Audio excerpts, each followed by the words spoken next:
যেতে যেতে পথে শেয়ালের লেজে আগুন ধরিয়ে দিয়েছে। হে হে। অনেকদিন আগের কথা।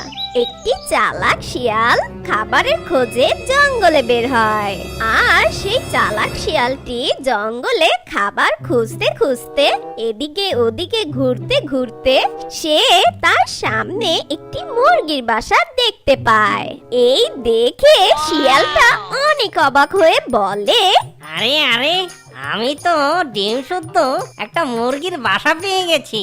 ওহো, বাসায় দেখি মুরগির চারটা ডিম আছে। হে হে হে হে, হাট্টিমা টিম টিম, দেরি না করে এই ডিমগুলো তাড়াতাড়ি সাবার করে দে। সেই দুষ্ট পাজি শিয়ালটি একথা বলে কোনো দেরি না করে